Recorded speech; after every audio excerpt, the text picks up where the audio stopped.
It's a joy to be able to connect with you again. हम एक अच्छे candidate की एसएसबी के अंदर कौन सी क्वालिटीज़ होनी चाहिए हम उनका जिक्र करने लग रहे हैं, and we have talked about a few qualities. आज भी एक इसी तरीके की क्वालिटी का हम जिक्र करते हैं, और ये हमारी क्वालिटी है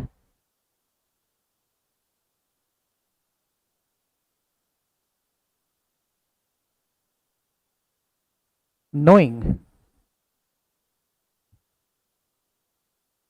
when to speak and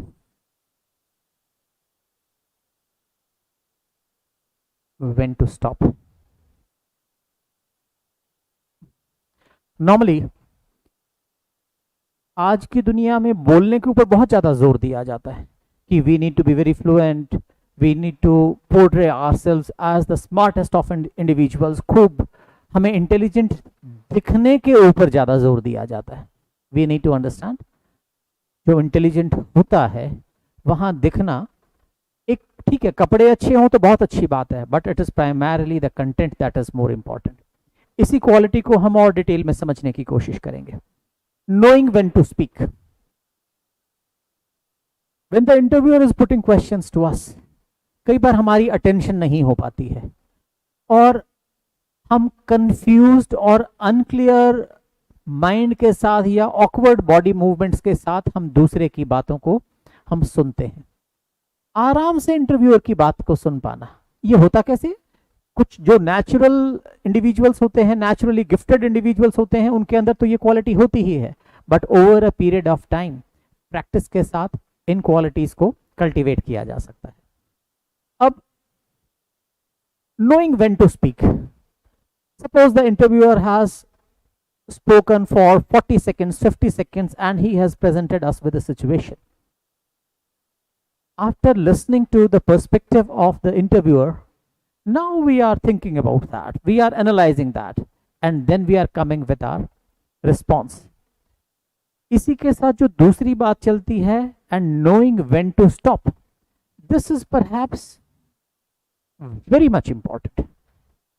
It's something like हमारे में से जो इंटेलिजेंट होते हैं वो दूसरे के एक्सप्रेशंस को भी पढ़ने लग जाते हैं, और हुआ ये हर एक के साथ होगा।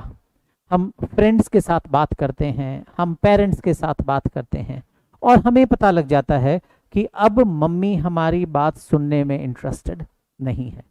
या हम टीचर से बात करते हैं तो हमें पता लग जाता है कि टीचर ने पहले 15-20 सेकंड्स के बाद मन बना लिया, और अब टीचर का चेहरा उकताने लग रहा है, थकने लग रहा है। और जब टीचर का चेहरा थकने लग जाता है, तब जो एक इंटेलिजेंट स्टूडेंट होता है, तब वो सिर्फ बोलता हुआ नहीं रहता है, तब वो अपनी बात को कट शॉर्ट करने लग जाता है। सपोज ही हैड टू से his point of view in another 7 lines. Now he would not be responding in 7 more lines. He would be cutting it short in 2 lines only. जब ऐसे ही interviewer ने जब हमसे सवाल किया, और जब इंटरव्यूअर के चेहरे से एक फील आए कि वो थकने लग रहा है, तब हम अपनी बात को थोड़ा सा कट शॉर्ट कर देते हैं। इसी से जुड़ी एक और चीज चलती है। Sometimes because interviewers they are gems of people, they are perhaps the greatest of individuals you are going to have the privilege of interacting with. कई बार इंटरव्यूअर आपके साथ ऐसा करते हैं, उन्होंने सवाल किया, उन्होंने आपके जवाब को ध्यान से सुना, और ध्यान से सुनने के बाद वो बिल्कुल चुप बैठ गए। अब हमने अपनी बात को पूरा भी कर लिया, और इंटरव्यूअर उसके बाद भी चुप बैठे हुए हैं। इसको कहते हैं ऑकवर्ड साइलेंस। कई बार कैंडिडेट्स अनर्व हो जाते हैं, उन्हें लगा अरे शायद मैंने कुछ गलत कह दिया होगा, और इंटरव्यूअर के बिल्कुल चुप होने के बाद, अपनी बात खत्म होने के बाद भी वो फिर दोबारा से बोलने लग जाते हैं। नो, इसकी कोई जरूरत नहीं है। एक बड़ा अच्छे तरीके से एक और प्रश्न आता है कि during the course of the interview, when you have replied to a question, suppose the interviewer does not pose a question to you, he does not pose another question to you, he just smiles. आपसे वो एक और प्रश्न नहीं करते हैं और वो सिर्फ मुस्कुराते हैं, तो आप क्या करेंगे? आप भी मुस्कुराएंगे।